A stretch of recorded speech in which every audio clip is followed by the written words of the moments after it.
Oh, hey there. Didn't see you come in. Welcome to Studio NPL. I'm Chris, and this is Will. Hey guys, today we're going to show you how to use an Xbox Kinect to 3D scan and print your friends, make little models like this. So we're going to be using printers like this and a scanner like that, and in the end we're going to have results like this. So if you guys are ready, why don't you come join us over here and we'll go ahead and get started. You ready? I'm ready. Let's go, Will. Let's go. Hey, thanks for joining us over here at the scanning station. So something important before we get started. Powering the Kinect and hooking up to the laptop is important before opening up Kinect. If you don't do that first, the Kinect program, it won't recognize your actual Kinect. So go ahead and do so. So once you've opened up Kinect and you notice that the sensor is detected, you want to press New to start a new scan. You click Start,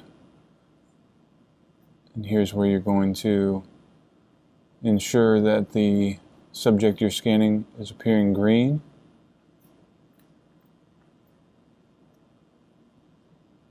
You can see what you're scanning in the box in the middle of the screen in full color, and then on the right what looks like a heat map. You want that to be green.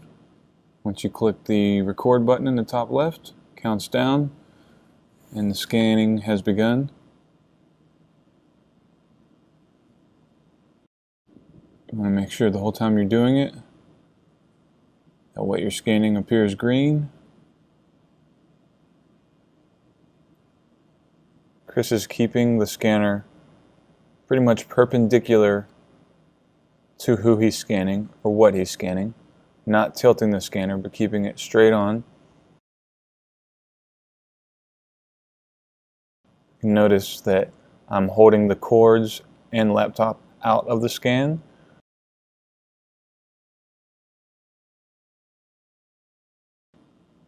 Here's our last area from the direct front. Click Stop when we're finished,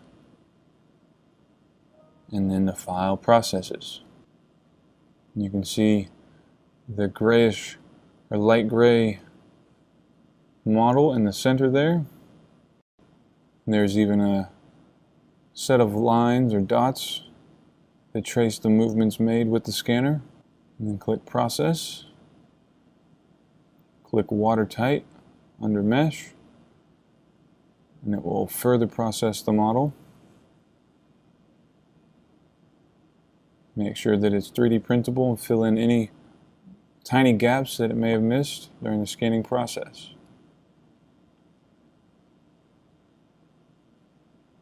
We can't print our model in full color on the printers we have. Save the file, export as an STL. You choose the units you'd like it to be exported as. Then you can either modify the file in some software like Tinkercad, or simply bring it in to your 3D printing software and have a little statue of your friend.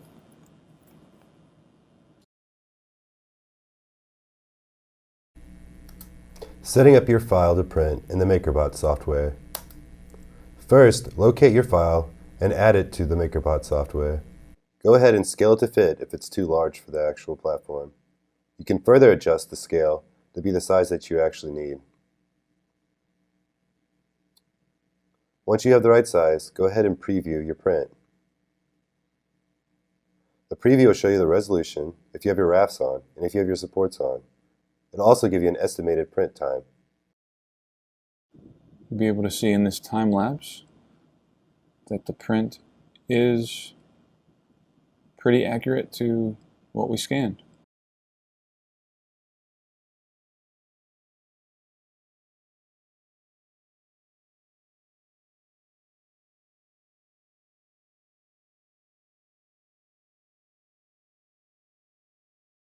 Okay guys, thanks for joining us on our first episode here at Studio NPL. Chris, did you learn anything? I learned a lot about filming, how to scan and how to print everything. Hope you guys learned something as well, and hope you guys come to join us at our next episode. Bye, Until next time, bye.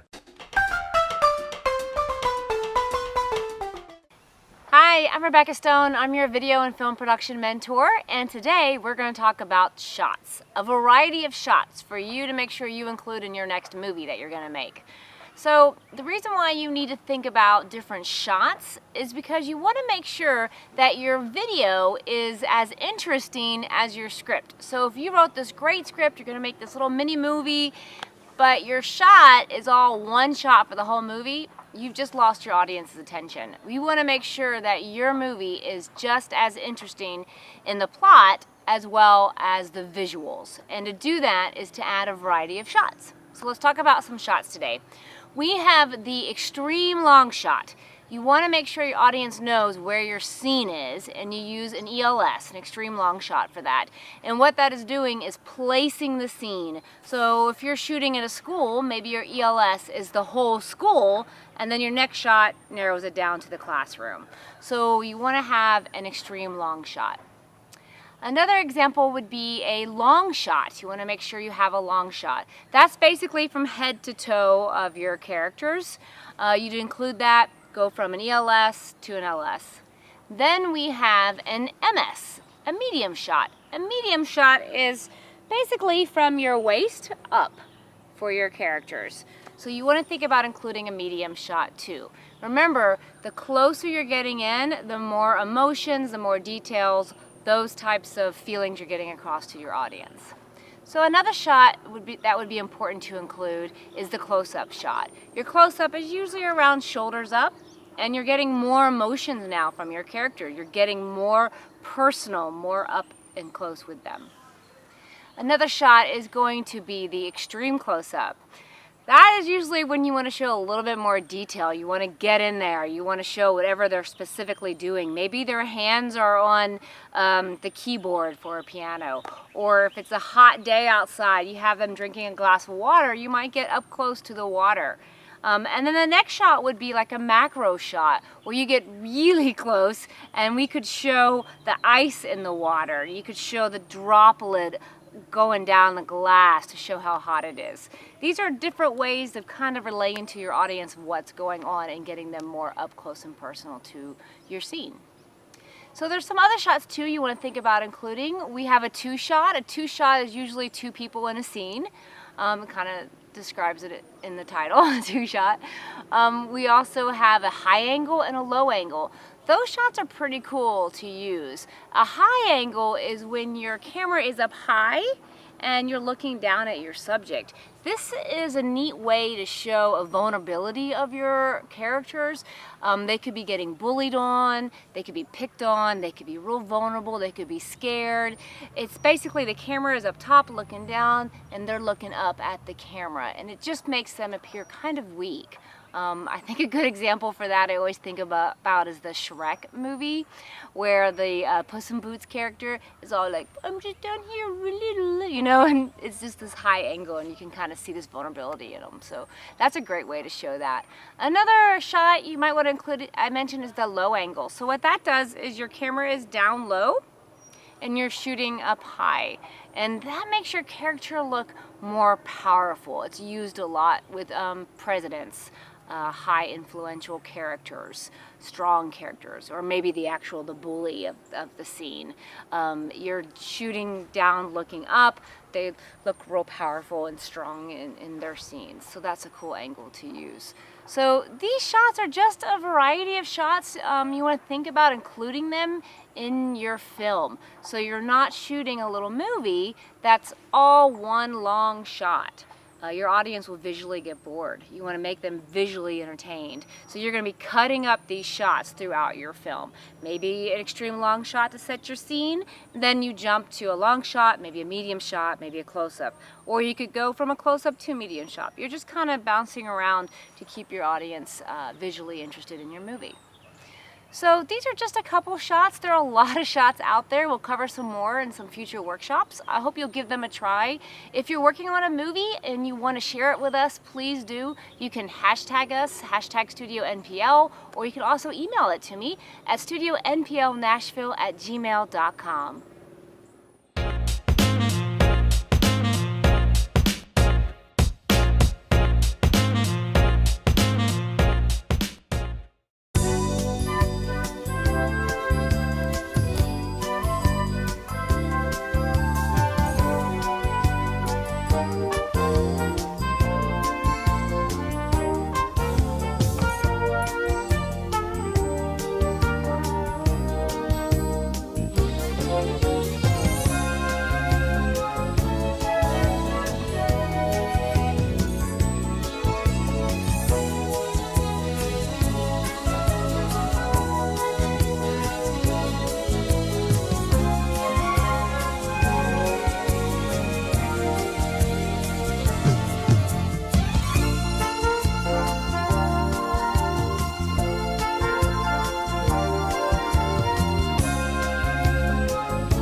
Hey guys, it's your music mentor, Rhett. Right now we're going to talk about song structure because there's so many options that you can follow when you're making up a song.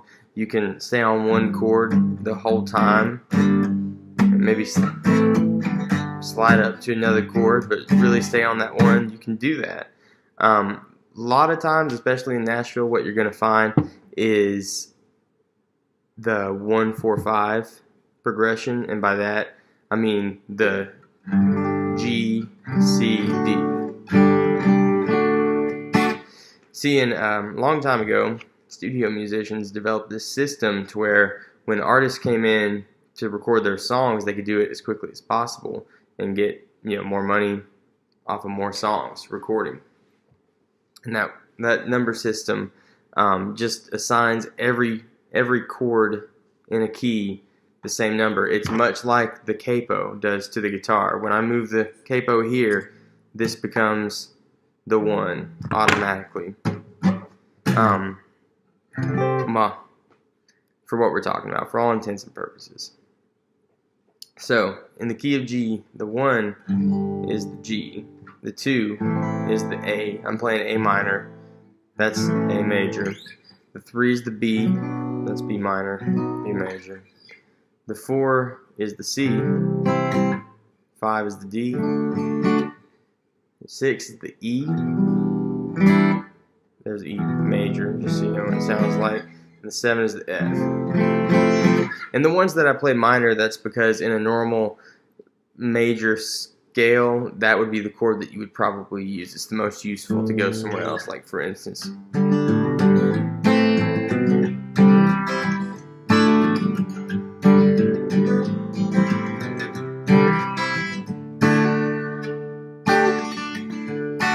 Now that could sound like a verse, but in the interest of song structure, that could be a verse. It is many verses. Well, from there you could go down to the 6th chord, and that could be your pre-chorus or even a bridge or a chorus. So if we were doing something like, you go.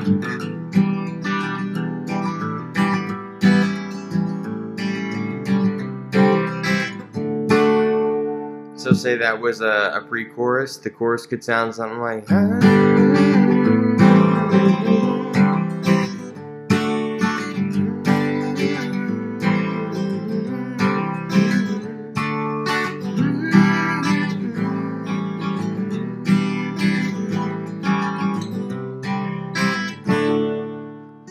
really what I did for this chorus was use the verse and the pre-chorus mixed together. It wasn't anything really different. I was just taking elements of what I've already played in the song and trying to mix it up a little bit, but I didn't even really mix. I just combined 2 different things I'd already done. But remember, you have all those chords and many more to work with, but those are your main chords, the cowboy chords.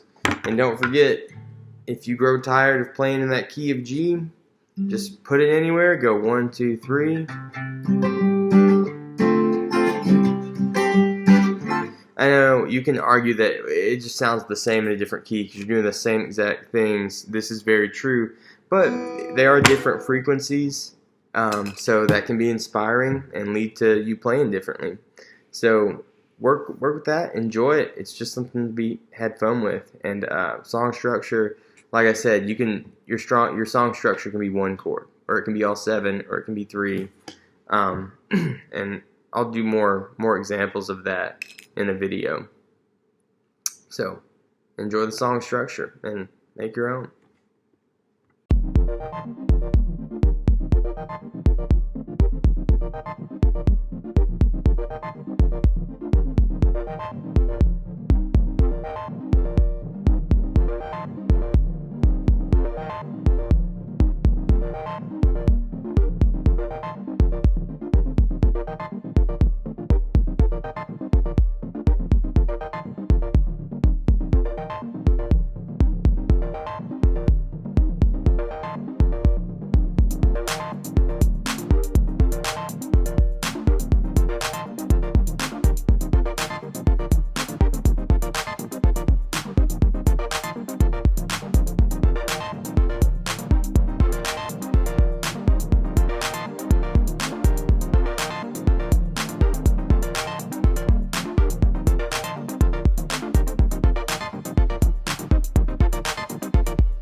Today, we're using After Effects to create motion graphics templates. Motion graphics means pretty animated text, and a template means that you can make one thing and then add new text into it for whenever you need it. So I'll be making a motion graphics template for a title sequence. You know, all of those introductions of your favorite characters before a TV show? And my motion graphics will look something like this. We'll then take our motion graphics templates into Premiere to create an actual title sequence. The first step when you open After Effects is to create a new composition. I'm going to name mine Graphics Template. The next step is to create a new layer, a text layer, using Layer New Text. Then start typing. I'm going to say starring actor name because we're creating a title sequence. Now you can duplicate that layer by hitting Command D. Now you have a second starring layer, and let's change that word to actor name. There you go. You have two text layers. Now 20 seconds seemed a little long, so let's shorten those layers to, say, 6 seconds. And let's make actor name come in a little bit later. The next thing we want to do is animate our layers to make them appear to move on screen. We do that by finding the transform effect, the position effect, and turning on keyframes by clicking the little stopwatch next to it. And then you can add a keyframe by clicking the blue dot. A keyframe just says exactly where a given object will be at a certain point in time, or exactly how an effect is described. So our first keyframe, let's start it with a position off screen. And our second keyframe will be back where we started. So now it looks like it gets animated and starts sliding on screen. Yay, animation! Let's do the same thing for actor name, using the stopwatch and creating new position keyframes. And now let's see how it looks. There you go. Perfect. Now, let's add a layer behind it by using Layer, New, Shape Layer. And I want a rounded rectangle behind mine so that you can actually read the words starring even when it's against, say, a lighter background. Let's Command D and create a second shape layer, and let's make this rounded rectangle pink instead. But our rounded rectangles aren't moving, so it might look kind of weird because our text is animated, but the rectangle isn't. Okay, I mean, actually that's kind of cool, but let's use parent and child layers to make our pink rectangle and our blue rectangle follow the starring and actor name text. So you see this parent link next to pink rectangle? Let's link it to actor name. And then same thing, parent link for blue rectangle, let's link it to starring. And prepare to be amazed. Now let's add effects using the Effects panel. You can find it by going to Window, Effects. I want to go under the Transition menu and apply CC Twister to the pink rectangle. Now we can keyframe CC Twister just like we keyframed Position. I like to start it at 0 completion and then end it at 100% completion because it makes the rectangle look like it's made a full flip. Now let's add a Venetian blinds transition to the blue rectangle. I like to start it at 0, go to 100, and go back to 0, so that requires 3 keyframes. But you can do your effects however you want. Now, let's see how it looks. Okay, I think that's pretty perfect, so now what we'll want to do is save this as a template using the Essential Graphics window. So in Essential Graphics, you're able to select a composition, we named ours Graphic Template, and then you can drag and drop different controls from your After Effects composition into the Essential Graphics panel. So each effect that you drag and drop will be fully editable in Premiere. I definitely want to be able to edit the text in actor name to say whatever the name of the actor is. So I'll drag and drop source text up to the Essential Graphics panel. Also, I would like to be able to change the scale of my text, so I'll drag and drop scale into Essential Graphics so it will be fully editable in Premiere. Let's do the same thing for starring. We'll want to drag and drop the text here, source text, also the scale of the text. And then for our rectangles, we might want to consider allowing the size of the rectangle to change. So you could make it bigger and smaller. You could also change the position in Premiere. That way, if you had longer text, you could move it accordingly. Now, the main thing to remember here is that only the things that you're dragging and dropping from your composition into the Essential Graphics panel will actually be editable in Premiere. So let's look through one more time and make sure everything like source, text, and scale that we might want to change is on this list. Let's rename it. I'll name it Super Cool Title Sequence. And now let's export it. And yes, I want to save. So I like to save mine to the local templates folder and hit OK. Now let's see what it looks like inside Premiere.